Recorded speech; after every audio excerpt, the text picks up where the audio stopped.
Bom, falar sobre o borderline. Borderline é um transtorno de personalidade que praticamente ninguém entende, mas todo mundo julga.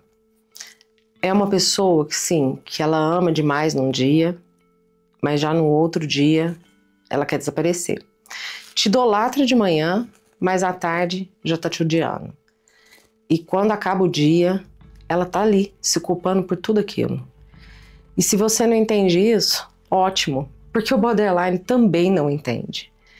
O transtorno de borderline, ele não é uma intensidade, ok? Mas sim uma instabilidade. E olha, não é qualquer tipo de instabilidade, ok? É uma instabilidade que destrói muitos vínculos, identidades e muitas vezes até a própria vida. É uma instabilidade que eu chamaria como se fosse uma bomba atômica. Borderline, ele sente que é o maior medo dele, que é a rejeição. E ele sente essa rejeição mesmo antes dela possivelmente acontecer. Então, você pode estar ali, do lado dessa pessoa, respondendo tudo para ela, dizendo que ama, mas se seu tom de voz muda um pouco, se sua mensagem ela demora um pouco para ser enviada, se sua atenção também escapa por 3 segundos, pronto. Borderline já está ali, naquele modo de abandono, e vai ter algum tipo de reação sobre isso. Ele sente tudo o que ainda não aconteceu e reage, como se já tivesse sido ali, deixado, como se já tivesse sendo esquecido, ok?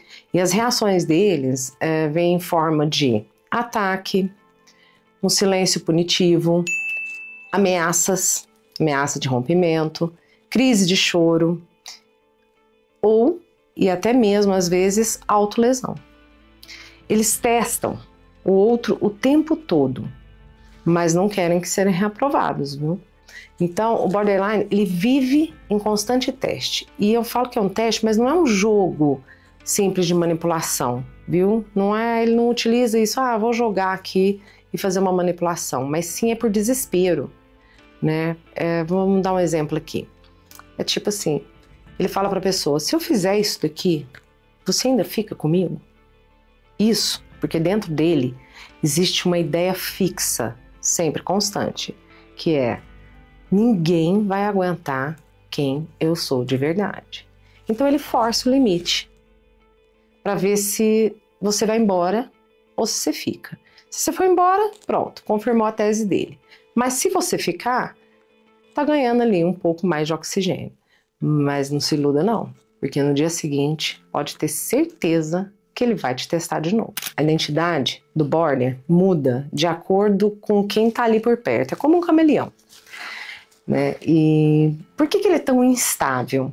Porque ele não tem uma estrutura sólida, então ele muda o gosto, ele muda o estilo, ele muda a opinião dele, ele muda o tom, tudo isso para se adaptar ao ambiente ou à pessoa que ele tá ali, né? Para não ser deixado, para ser visto, para ter aquela pessoa ali de certa forma, como se fosse a segurança dele. Então ele vai se moldando. Ele vive em estado de adaptação afetiva extrema. Então ele molda o outro constantemente. Mas quando esse outro some, porque é muito difícil alguém ficar ali sustentando, né, um border que é tão intenso. Mas aí se a pessoa some, ele vai desmontar. E é engraçado porque ele odeia depender, mas ele entra em relações simbióticas. Essa é a maior contradição do border, porque ele precisa do outro para existir, mas ele odeia simplesmente saber que está dependendo disso, porque ele se sente fraco. Mas o que acontece? Ele se funde e ao mesmo tempo ele está em revolta. É aquela pessoa assim que diz, eu quero alguém comigo, mas que não me sufoque.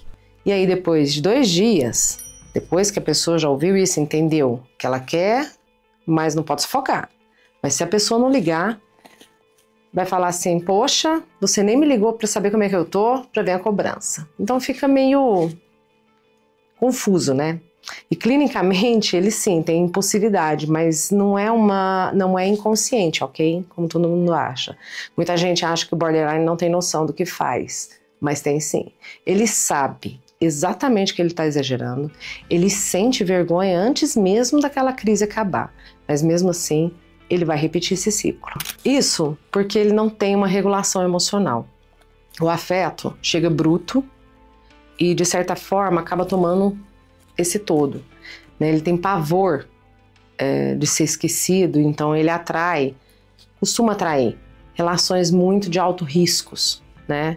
Então não é incomum você ver um borderline envolvido com pessoas indisponíveis, pessoas frias, pessoas abusivas. E por que tudo isso? Porque esse tipo de relação são relações que alimentam a narrativa que ele tem interno como ideia fixa, né? Que é a ideia de abandono, de rejeição. E inconscientemente ele busca confirmar esse trauma que na realidade ele já conhece. Olha, é duro dizer isso, mas o borderline muitas vezes provoca a rejeição que ele tanto teme, só para se sentir no controle de quando ela vai acontecer. Esse transtorno precisa de tratamento, ok? Psicoterapia contínua com um terapeuta bem firme, sem medo de pôr limites. Porque se não há um contorno, um borderline vira caos ambulante e arrasta junto tudo que está com ele. Quem tenta amar ele também vai. Olha, o que eu sempre falo é não romantize a dor para ver se ele melhora, ok?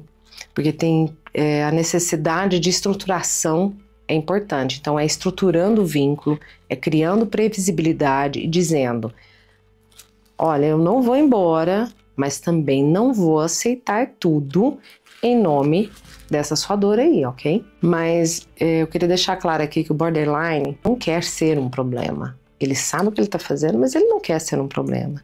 Acontece que ele aprendeu de uma certa forma que ele é visto, que ele tem atenção quando ele realmente ocasiona um problema. E talvez ninguém nunca tenha sustentado ele de verdade dentro de um ambiente onde ele se desenvolveu. Mas a responsabilidade por se tratar ainda é dele. E eu queria dizer algumas coisas aqui para quem tem o transtorno de borderline, ok? Vocês não são só o caos, vocês têm uma sensibilidade intensa, uma generosidade também. O problema é que vocês querem em troca, mas vocês não é só dor. E a sua dor, né, não precisa simplesmente dirigir sua vida. Porque ninguém fica onde tudo explode o tempo inteiro, ok? Então o borderline ele é cruel para quem vive e para quem tenta amar. Mas são pessoas incríveis, uma das características de pessoas muito inteligentes, né, muito, extremamente até. Acontece que essa falta de regulação e essa falta de limite é muito alta e eles ficam bons nisso, em transtornar, em causar caos, em problematizar, em antecipar qualquer tipo de situação onde eles já sabem que vai acontecer, porque eles vão ficar sozinhos. Então, mas o tratamento é importante, a família não pode romantizar, não é ignorar, mas é ser firme. Eu falo que borderline a gente tem que ser firme.